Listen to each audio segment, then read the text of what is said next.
नमस्कार, देश न्यूज में स्वागत है आपका। मैं हूं आपके साथ मीनाक्षी और आप देख रहे हैं हमारा खास कार्यक्रम रियल एस्टेट की रियलिटी। आज हम कार्यक्रम में बात करेंगे मध्य प्रदेश की राजधानी भोपाल की, जहां पर रहवासी इलाके में एक बिना परमिशन के 6 मंजिला इमारत बनाई जा रही है। साथ ही दिन रात पोकलेन के द्वारा खुदाई हो रही है, जहां पर अब आसपास के लोगों का कहना है कि उनके मकानों की नींव तक हिल गई है।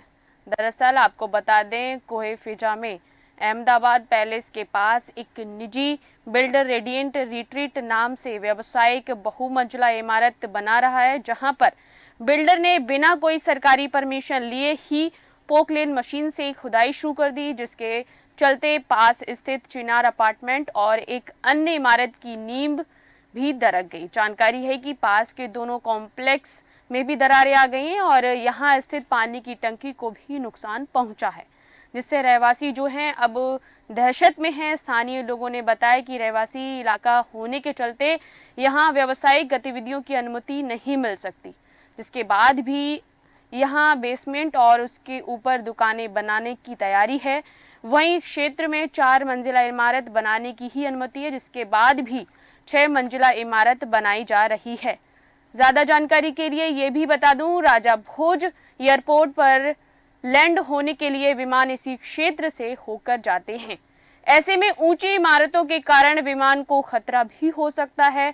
ऐसे में इस इलाके में 4 मंजिल से ऊपर इमारत नहीं बनाई जा सकती। बता दें कि इससे पहले भी बीडीए कोहे फिजा में अफरोज एवेन्यू नाम से 6 मंजिला इमारत बनाई गई है, उसकी भी सभी अनुमतियां की जांच की जानी चाहिए। वहीं इस संबंध में जब बिल्डर से जानकारी मांगी गई तो उनका कहना है कि हमारे पास सभी अनुमतियां हैं और अनुमतियां मिलने के बाद ही हम लोग काम कर रहे हैं। निर्माण के दौरान सभी सावधानियों का पालन कर रहे हैं। फिलहाल इस पर और अधिक जानकारी के लिए हमारे साथ जुड़ चुके हैं भोपाल से वरिष्ठ पत्रकार प्रकाश सक्सेना जी। बहुत बहुत स्वागत है आपका देश न्यूज में। प्रकाश जी, मैं जानना चाहूंगी क्या है पूरा मामला। नहीं, ये जो खबर है कि ये पोकलेन मशीन से खुदाई की रेडिएंट रिट्रीट जो है कोहे फिजा अहमदाबाद पैलेस के पास, वहाँ बिल्डर अपनी बहुमंजिला इमारत बना रहे हैं। उनके आसपास भी पहले से इमारत बनी हुई है, जैसा बताया गया किनार अपार्टमेंट और एक और कोई इमारत है जी। तो वहाँ पर ये इमारत बन रही है। तो इमारत बनना एक अलग पहलू है। वहाँ पर जो बेसमेंट की खुदाई के लिए पोकलैंड मशीनों का जो उपयोग किया जा रहा है वो गंभीर खतरा पैदा करती है। उसके वाइब्रेशन से और उस गतिविधि से आसपास की बिल्डिंगों को नुकसान होता है। उसमें क्रैक्स आते हैं और क्रैक्स आने से कमजोरी पड़ती हैं इमारतें। तो पहला तो गंभीर मामला ये है। इसमें ये देखना चाहिए कि यदि बिना परमिशन के यदि वो पोकलैंड मशीन चल रही थी तो क्या नगर निगम ने उसे जब्त किया जी? दरअसल मामला यही होता है कि ये बिल्डर और अलग अलग विभागों के अधिकारियों से इनकी मिली भगत होती है। जैसे भोपाल में या सभी जगह आपको बहुत से मामले दिख जाएंगे कि अवैध निर्माण होने में सरकारी संस्थाएं खुद मदद करती हैं। मैंने खुद देखा इस तरह की चीजें कि यदि कोई पिलर आड़े आ रहा तो वो बिजली विभाग के अधिकारी उनको सपोर्ट करेंगे, पिलर को आगे शिफ्ट कर देंगे, आगे पीछे शिफ्ट कर देंगे। और अवैध निर्माण में ये विभाग मदद करते हैं, मतलब के अधिकारी। और जब बन जाती है उसकी शिकायत होती है तो खाना पूर्ति करते हैं जी। तो इस तरह की गतिविधियां बहुत चल रही हैं।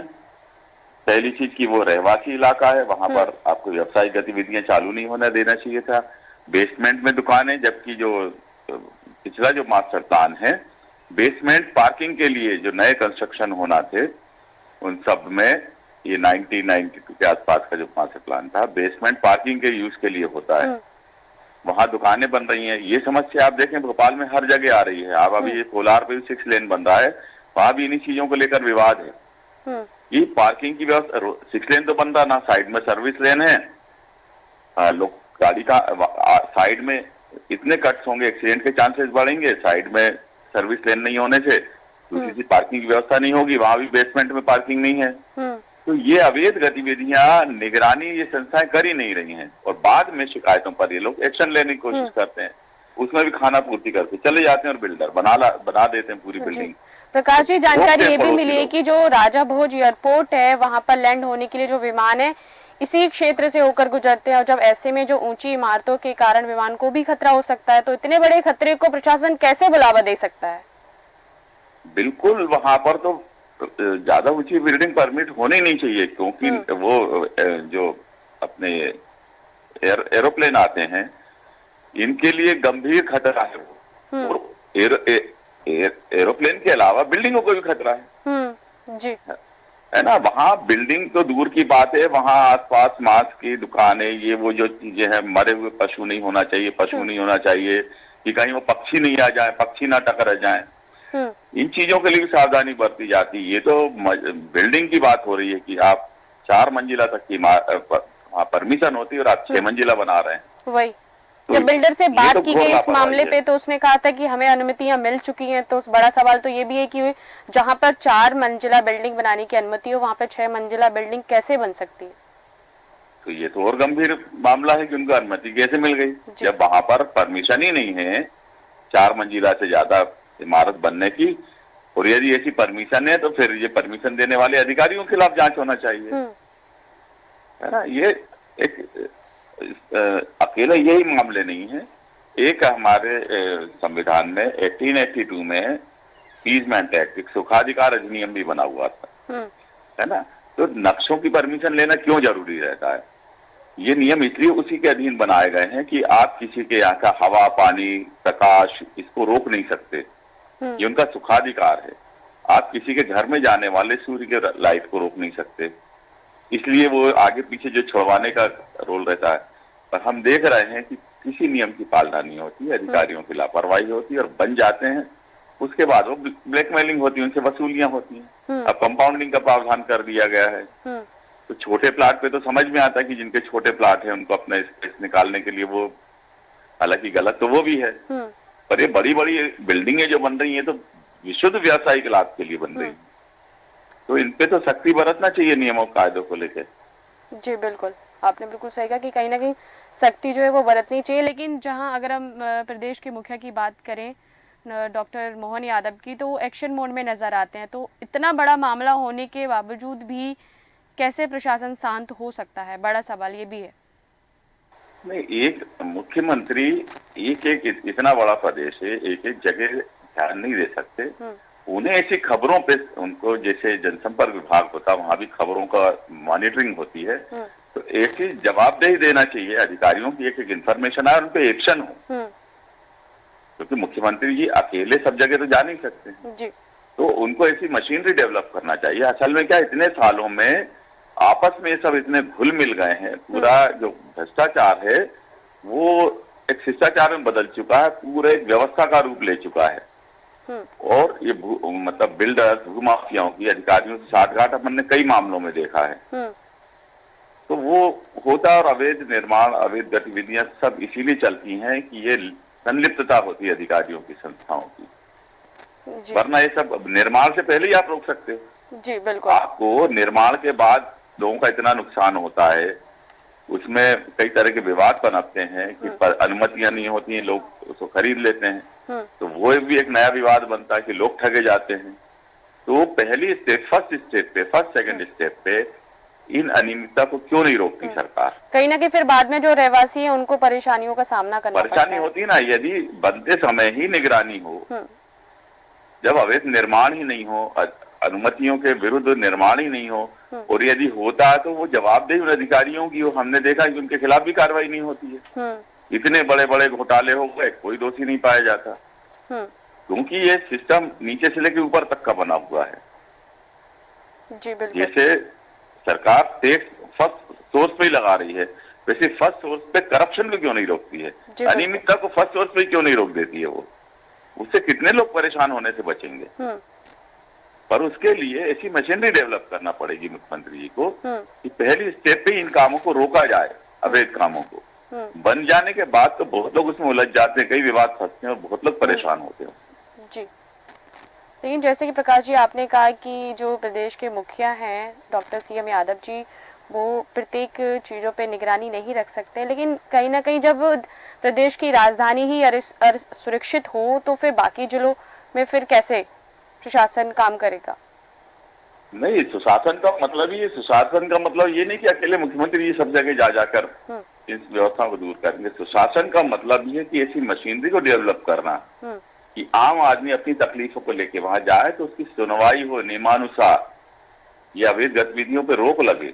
अब वो रहवासी परेशान हो रहे हैं, जैसे आपने इस मामले का रेडियंट रिट्रीट का ही बताया, आसपास के लोग परेशान हो रहे हैं। एक तो मशीन चलने से डिस्टरबेंस हो रहा है, क्योंकि रहवासी जो कॉलोनी होती है वहां शांति होना चाहिए। ऐसे निर्माण, वहां ऐसी मशीनें चल रही, वाइब्रेशन हो रहा है, लोगों की नींद हराम तो होना दूर है, उनके मकानों को क्षति, उनको तो क्षतिपूर्ति का दावा बिल्डर पे ठोकना चाहिए। आसपास के रहवासी है ना, उनके जो डैमेज हो रहा है उसका इनका दावा बिल्डर पे और नगर निगम पे ठोकना चाहिए, क्योंकि कहीं ना कहीं नगर निगम की लापरवाही कि उसने ऐसा होने दिया और उससे उनको डैमेज हो रहा है, उनको नुकसान पहुंच रहा है।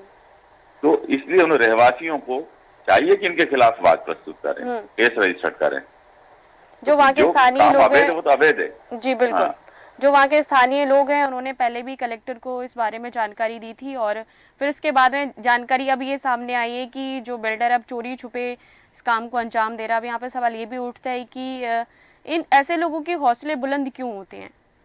भाई प्रशासन को उनकी मशीनरी जब्त करना चाहिए। यदि वो नहीं रोक रहे हैं गतिविधियों को तो उनके जो मशीनरी वहाँ काम कर रही है उनको जब्त कर लेना चाहिए। एक आम आदमी छोटा मकान बनाता है अपना, वो कोई थोड़ा सा भी इलीगल काम करता है जी।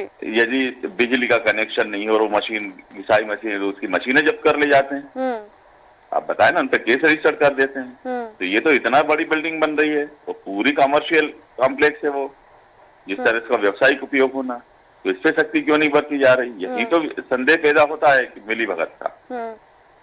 क्योंकि जो बिल्डर होता है वो आर्थिक तौर पर मजबूत होता है, इसकी वजह से जो प्रशासन है वो राजनीतिक तौर पे, क्योंकि ये बिल्डर्स जो है ना इनकी गतिविधियां ऐसे ही नहीं चलती हैं।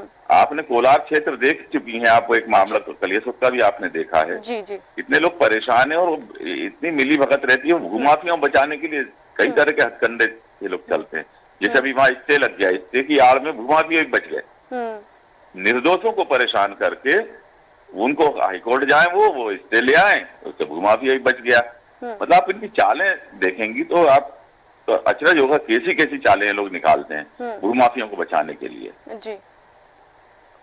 जी प्रकाश जी, आपका बहुत बहुत धन्यवाद हमारे साथ तमाम जानकारी को साझा करने के लिए। तो मैं अपने दर्शकों को बता दूं कि इस मामले पे पहले भी जो रहवासी हैं वो कलेक्टर को जानकारी दे चुके हैं और जो नगर निगम की बिल्डिंग है वो परमिशन शाखा में इसकी बात की जानकारी भी दी गई थी और जो एसडीएम बैरागढ़ आदित्य जैन द्वारा मौके पर मुआयना भी किया गया था कि जो बिना परमिशन की बिल्डिंग है उस पर निर्माण हो रहा है उसको नोटिस देकर भी रुकवा दिया गया था। लेकिन कुछ दिन बाद ही बिल्डर ने फिर से चोरी छुपे काम शुरू कर दिया। वर्तमान में बिल्डर द्वारा फ्लैट और दुकानों की बुकिंग शुरू कर दी गई है, जबकि निगम की जो बिल्डिंग परमिशन शाखा ने बिल्डर को नोटिस जारी किया हुआ है इसका जवाब बिल्डर ने अब तक नहीं दिया। अब देखना यह होगा कि प्रदेश के मुखिया का प्रशासन इन लोगों पर कठोर कार्रवाई करता है या नहीं। तो फिलहाल मेरे साथ इस कार्यक्रम में इतना ही। देखते रहिए देश न्यूज। नमस्कार।